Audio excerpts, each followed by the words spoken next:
Joko, kamu sudah lihat berita kalau beberapa bulan kemarin ada yang gantung diri di Hargo Dalam? Belum, aku udah tahu. Lah, kan rame itu beritanya. Masa sampean bisa nggak tahu sih? Selamat malam, selamat pagi, atau selamat siang. Jumpa lagi di channel Mahasiswa Siluman. Pada video kali ini, kita akan menceritakan pengalaman sekelompok pendaki ketika mendaki di Gunung Lawu. Ya, Gunung Lawu yang dikenal dengan pusat spiritual di tanah Jawa. Nama semua yang ada di cerita ini disamarkan. Begitu juga dengan tokoh utamanya. Mau percaya ataupun tidak, yang jelas kehidupan tak kasat mata itu memang nyata. Sebelum lanjut ke cerita, seperti biasa silahkan tekan tombol subscribe dan aktifkan notifikasinya agar kalian tidak ketinggalan jika ada kisah menarik baru dari kami. Gunakan earphone-mu, cari posisi nyaman, dan selamat mendengarkan.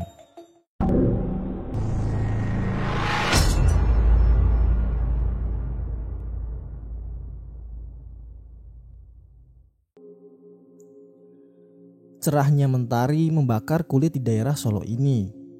Entah sudah berapa kali ku minum air putih yang kubawa menunggu datangnya kedua kawanku.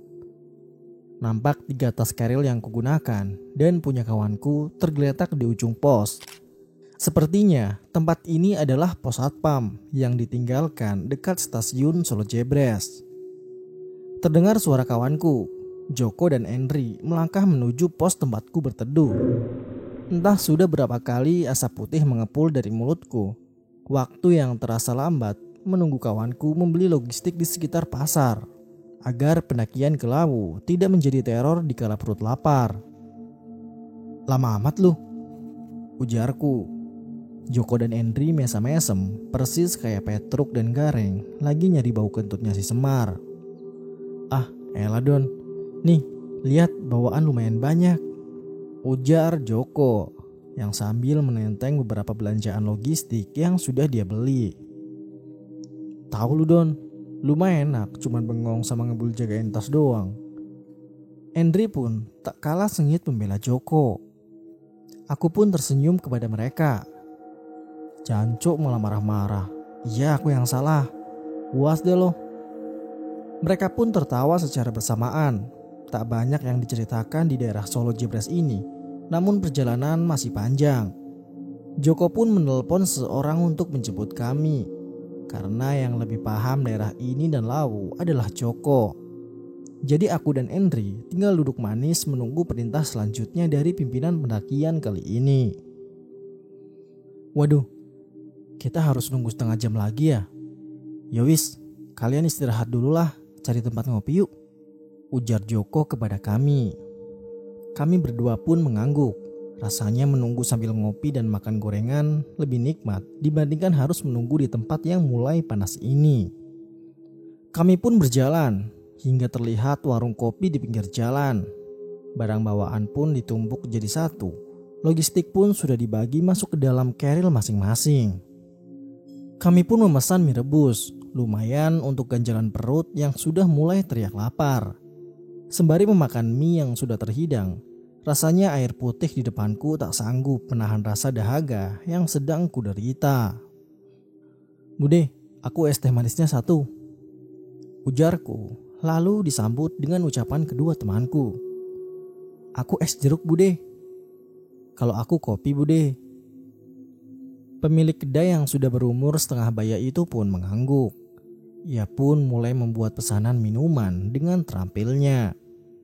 Mie rebus punyaku pun habis lebih dahulu, sedangkan kedua temanku masih asik mengunyah mie yang menjadi idola para pemuda yang sering ngekos.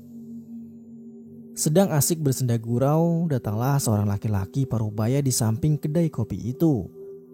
Pandangannya kosong, nampak menatap jauh tanpa arah. Aku pun melihatnya dan merasa iba. Aku segera beranjak mendekatinya. Maaf pak, ini bangkunya biar enak duduknya. Dia menoleh kepadaku, ada senyum yang terasa berat. Makasih Le, mau minum kopi pak? Dia pun menggeleng, menolak pemberianku. Kalau rokok pak? Dia kembali tersenyum. Diambilnya satu batang dari bungkus rokok yang kuberikan. Kepulan asap pun mulai keluar dari mulut kami berdua. Kulihat tatapannya tidak ada perubahan, masih kosong dan tak tentu arah. "Sampean ini mau kemana?" "Ke Lawu ya?" ucap si bapak itu. "Iya pak." "Oh, hati-hati ya kalau ke sana. Saat ini banyak aura negatif di Gunung Lawu."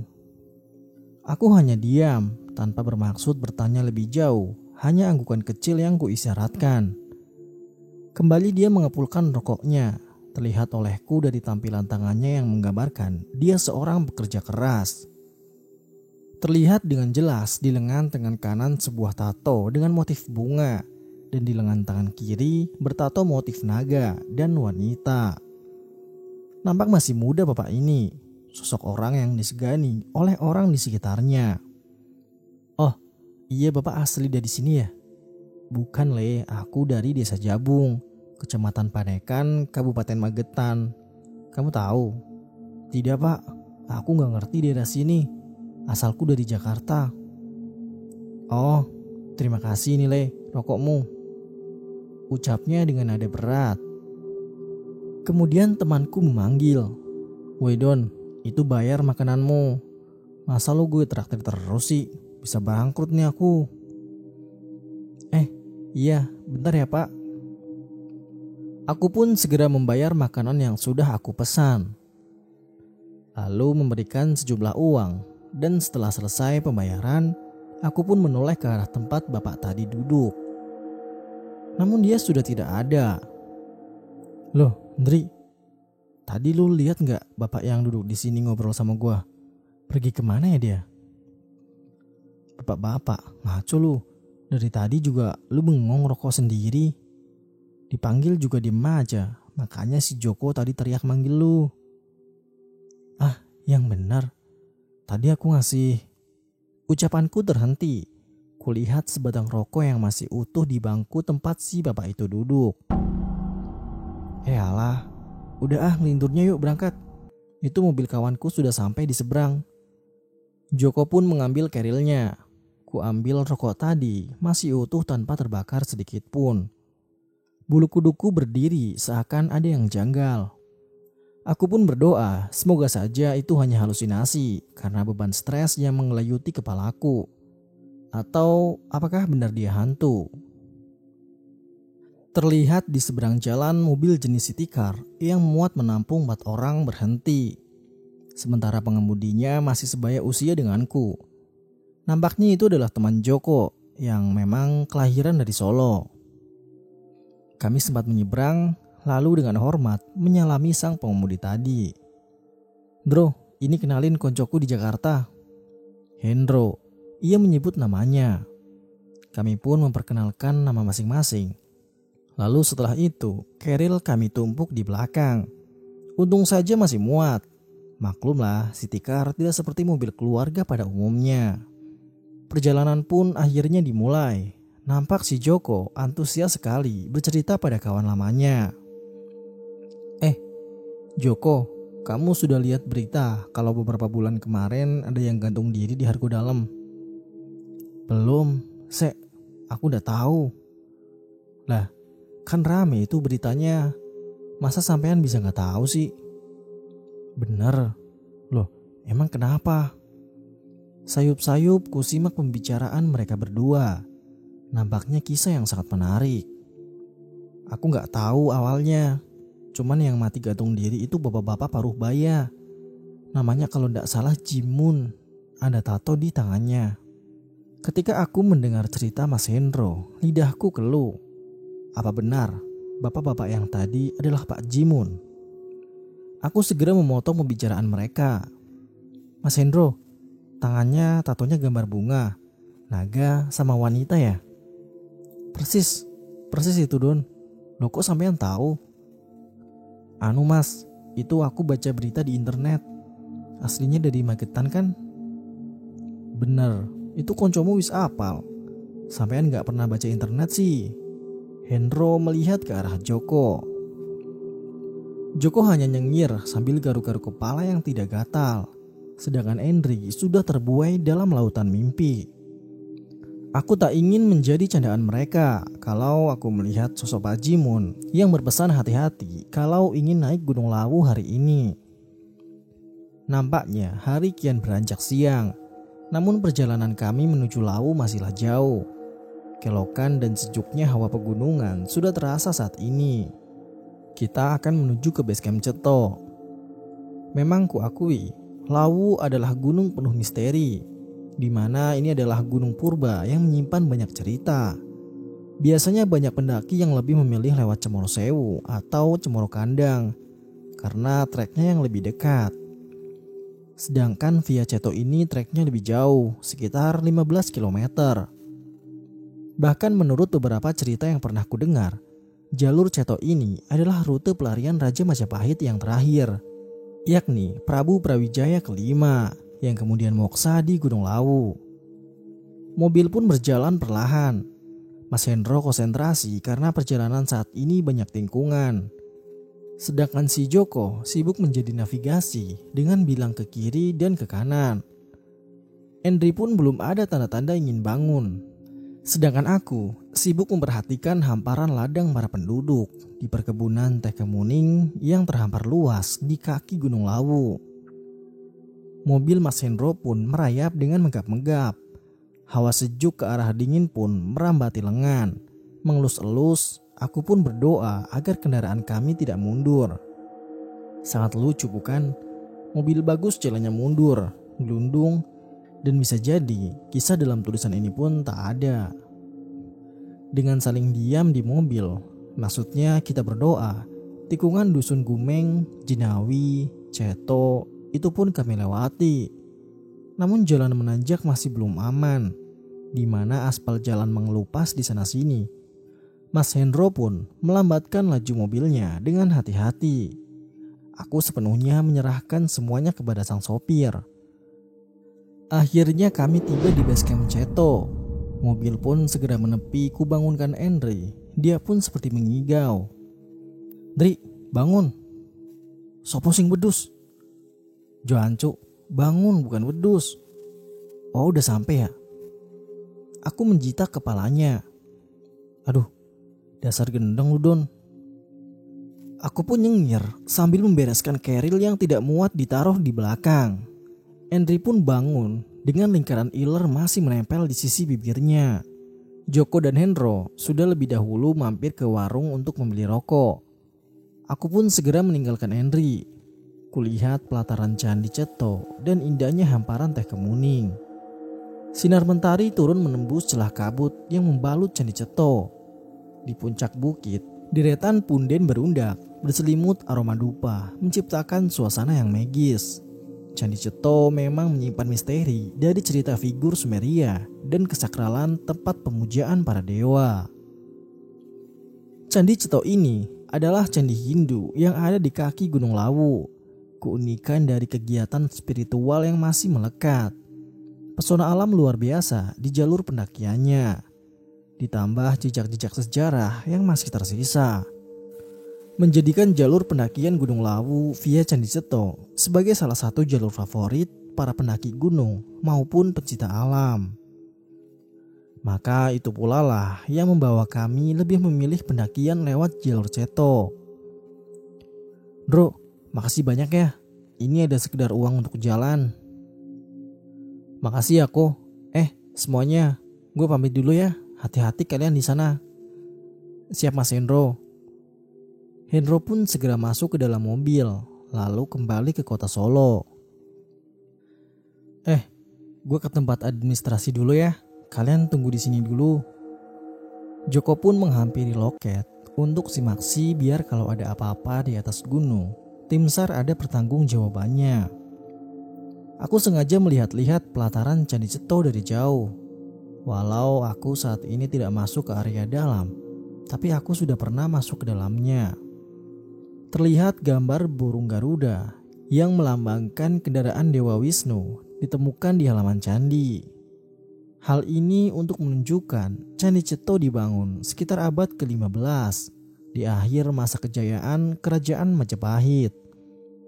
Ku ambil sebatang rokokku, Kulihat Henry sedang asik menikmati secangkir kopi di hawa dingin di atas ketinggian 1500 mdpl. Sedang asik mengepul asap, ada sosok Anggun, seorang wanita berbalut busana khas Hindu. Dia membawa beberapa rupa-rupa sesajen untuk ditaruh di dalam candi ceto. Wanita itu tersenyum kepada aku karena agak menghalangi jalannya. Aku pun segera minggir untuk dirinya lewat menuju candi ceto. Setelah wanita itu lewat, kabut tipis mulai menyelimuti base camp di candi ceto. Namun kabut itu lambat laun bertambah tebal. Ada keanehan yang kurasakan. Aku segera bersiaga dan masih mengepulkan asap rokok. Bila aku paksa jalan dengan kabut yang masih tebal, resikonya aku tak tahu jalan yang aku pijak.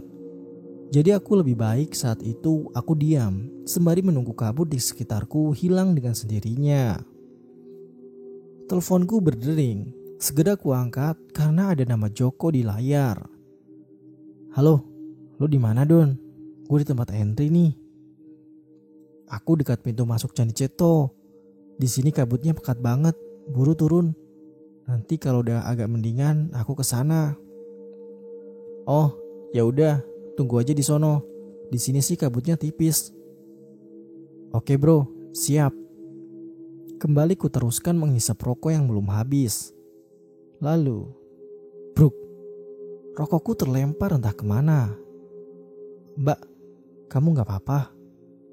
Di depan ada wanita cantik yang parasnya melebihi kecantikan gadis kota. Wanita yang membawa sesajen yang terhalang olehku tadi. Nampaknya dia sudah beres ritual dari dalam Candi Ceto. Maaf mas, kabut membuat pandanganku terhalang. Mbak yang tadi ya, namanya siapa? Iya mas, saya Pringgondani. Oh, aku Doni. Tapi aku tersentak dengan nama itu. Sebuah nama yang tak asing di kawasan kaki Gunung Lawu. Semilir lembut, hawa dingin masuk ke dalam sukma. Setelah wanita itu memberitahukan namanya, Pringgondani, nama yang aneh untuk seorang wanita. Aku tahu nama itu adalah tempat pertapaan Konconegoro. Waktu itu Joko pernah bercerita kepada aku tentang tempat wisata di kaki Gunung Lawu. Tepatnya terletak di Desa Blumbang, Kecamatan Tawangmangu, Kabupaten Karanganyar. Mbak maaf, nama kamu mirip tempat petilasan Prabu Brawijaya di Desa Blumbang. Dia tersenyum. Manis sekali bibirnya ketika merekah, kemudian ia pun sedikit bercerita. Blumbang memang desaku. Namaku memang sama dengan tempat tersebut. Namun ibuku sering memanggilku Jatayu. Aku sendiri lebih senang dipanggil Jatayu. Kamu tahu kisah tentang Jatayu? Jatayu? Aku pernah tahu tentang kisah itu. Iya, Jatayu itu adalah seekor burung di kisah Ramayana. Burung yang membawa kebaikan. Nampaknya kabut belum akan hilang dengan cepat. Kau tahu tentang cerita Candi Ceto? Tidak begitu sih. Tapi nampaknya aku tertarik kisah di balik Candi Ceto. Daripada aku hanya diam menanti kabut hilang. Mbak Ayu, aku memanggilnya nama belakang saja. Kamu lihat gak arca penjaga gerbang ini sebelum tertutup kabut? Iya aku lihat. Wajahnya sangat aneh. Tidak seperti wajah pribumi. Itu adalah arca Nyai Gemang Arum. Memang bukan dari suku ini. Namun dia adalah bangsa Sumeria. Bahkan arsitektur candi yang dibangun pada masa akhir kerajaan Majapahit ini sangat berbeda. Karena lebih mirip dengan bangunan kuil suku Aztec atau Maya dari Meksiko. Ada hal yang ditutupi di sini, walau sudah dipugar sana-sini, tapi ada kebudayaan besar tentang peradaban negeri ini. Jatayu mengungkapkan sisi lain dari Candi Jawa, namun tidak ada kesan Jawanya. Apakah ini berhubungan dengan Candi Suku? Jelas sekali. Lihat bangunan Candi Suku mirip dengan Candi Ceto dan juga piramida berundak suku Maya. Sedangkan bangsa Maya sendiri erat kaitannya dengan Mesopotamia. Ada missing link di sini. Tidak mungkin bila candi ini berada di bawah kekuasaan Majapahit. Apakah kamu tahu cerita itu, Don? Tidak, aku baru tahu sekarang. Kamu mau naik ke Lawu untuk apa? Hanya ingin tahu dan menikmati warung Bokyem, warung tertinggi di Indonesia. Ucapku sambil mengambil sebatang rokok yang baru dan kembali aku menghisap kretek kesukaanku di pegunungan. Hati-hati ya mas, hari ini bulan purnama penuh. Semoga cerita di balik candi ini masnya bisa paham. Aku kurang mengerti sebenarnya sih mbak. Tapi dari apa yang kamu ucapkan mbak, jujur hal itu sangat menarik. Nampaknya kabut sudah semakin tipis. Apa kamu ingin kubelikan secangkir kopi Mbak Ayu? Tidak ada suara jawaban dari Mbak Jatayu yang tadi ada di sampingku. Jatayu, Jatayu. Aku memanggil, beberapa orang melihatku dengan aneh. Aku pun bingung ketika kabut tebal menghilang. Jatayu pun ikut menghilang tanpa jejak. Kulihat Joko melambaikan tangannya. Kabut tipis masih nampak terlihat, tapi tidak seperti tadi. Aku pun segera menghampiri Joko dan Henry yang nampak senang dengan keberadaannya di Lawu. Aku pun melangkah menghampiri mereka yang sedang asik selfie-selfie di tengah turunnya kabut. Aku hanya diam, tak ingin kuberitahukan kejanggalan-kejanggalan yang terjadi. Aku pun bingung, kenapa pendakian kali ini kok mistis banget ya? Biasanya dari beberapa gunung yang kudaki sih santai saja. Gimana Mas Joko? Udah beres semuanya? Fotokopi KTP gak lupa kan? Beres Don, izin semua udah lengkap. Pokoknya lu semua utang biaya administrasi sama gue ya. Gimana? Cabut sekarang apa nunggu kabut hilang nih? Aku pun tersenyum berdua sama Henry.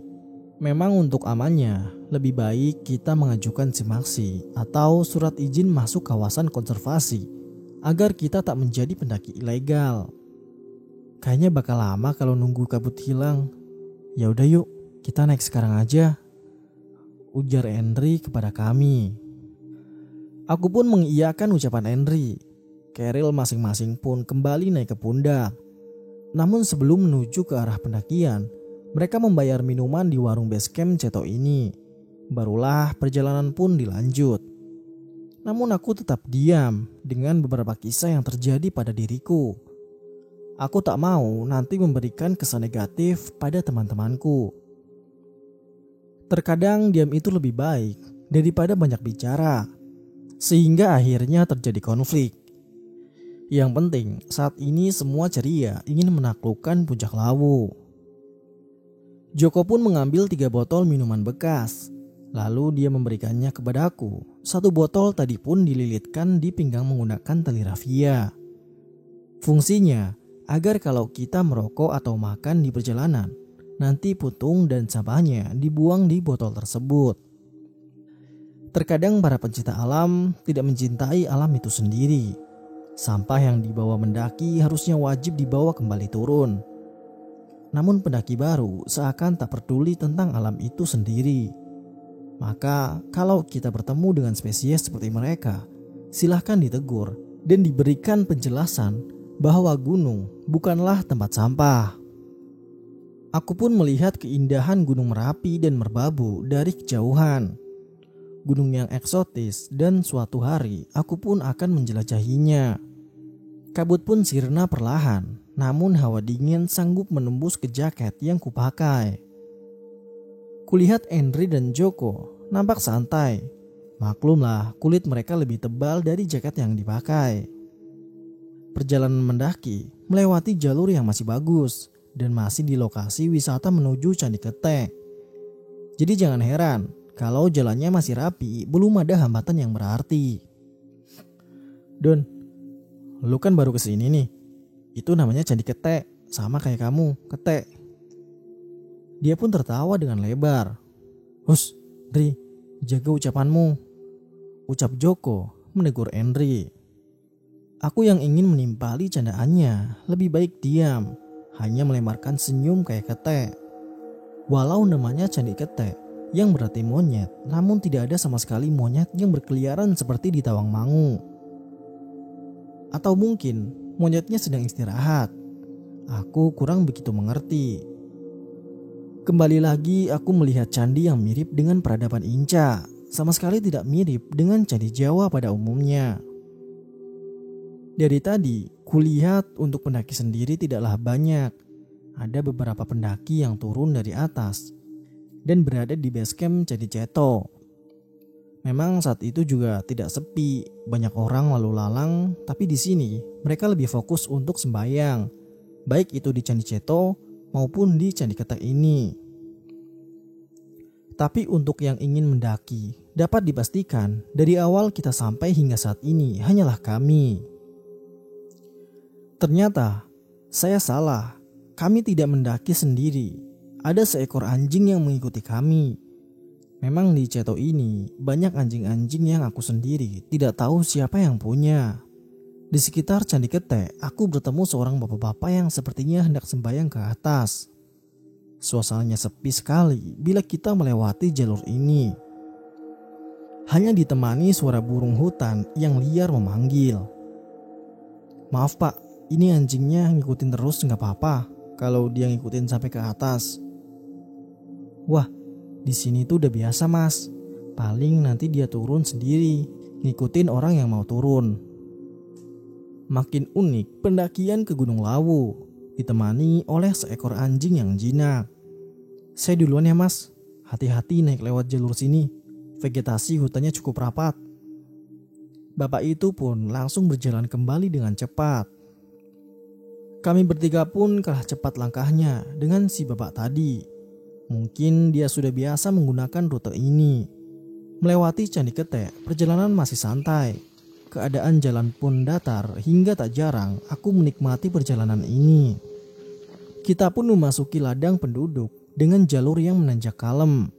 Dari sini pemandangan indah lereng Lawu terlihat sangat jelas. Terlihat juga betapa jauhnya perjalanan yang akan kami lewati nanti. Setelah berjalan selama 55 menit dari pintu masuk, akhirnya kita tiba di pos 1. Terdapat 2 shelter di pos ini, yakni shelter baru dan shelter lama yang letaknya atas bawah. Pos ini juga sering disebut Mbah Branti. Di sini terdapat sumber air dari pipa bocor dan bedeng untuk kita neduh. Jalur dari base camp menuju pos 1 tidak begitu menanjak, cocoklah untuk pemanasan kaki. Di pos 1 kami bertemu dengan 2 pendaki cewek dan cowok. Tapi nampaknya si cewek nampak sekali kelelahan.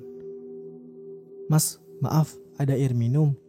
Air kami tadi habis di jalan. Ku berikan air botolku. Memang aku membawa 2 botol air ukuran 1 liter. Dan begitu juga dengan kawanku. Ini mas, maaf, mau ndaki atau mau turun? Mau turun mas. Ini kurang enak badan mas pas di pos 3. Dia menunjuk temannya yang cewek. Maaf, aku Doni. Andre. Aku Lucy. Begitu juga temanku pun akhirnya bersalaman. Oh iya mas, kita duluan ya biar cepat sampai ke bawah. Tapi hati-hati ya mas, di pos 3 ada hawa yang kurang enak pas mau ke pos 4-nya. Ucap Andre kepada kami. Aku paham maksudnya. Aku pun hanya mengangguk. Tiba-tiba anjing yang mengikuti kami malah mengikuti Andre dan Lucy turun. Sepertinya anjing ini hanya ingin bermain dengan mengikuti para pendaki. Joko, pos 4 kita buka tenda di sana. Tanya Henry. Jangan, lebih baik di pos 3 aja. Ada sumber air juga di sana. Aku yang belum pernah sama sekali ke sini hanya mengekor saja. Maklumlah, kawanku lebih paham trek di Lawu ini. Kenapa dengan pos 4 mas? Ucapku kepada Mas Joko. Ada hal yang tak bisa kuungkapkan di sana. Sudahlah, jangan mikir yang aneh-aneh. Lebih baik kita melanjutkan perjalanan. Jadi begitulah pengalaman dari Mas Doni dan kawan-kawannya mendaki di Gunung Lawu via Candi Ceto. Nantikan part selanjutnya. Percaya ataupun tidak, itu kembali ke pribadi masing-masing. Ambil hikmah dari setiap kisah yang kami bawakan, dan jangan melanggar aturan-aturan yang telah ditentukan. Buat kalian yang punya kisah menarik seputar pendakian, silahkan kirimkan ke email kami yang ada di deskripsi. Atau bisa juga DM di Instagram @mahasiswasiluman. Sampai jumpa di video kami selanjutnya. Salam lestari, mahasiswa siluman.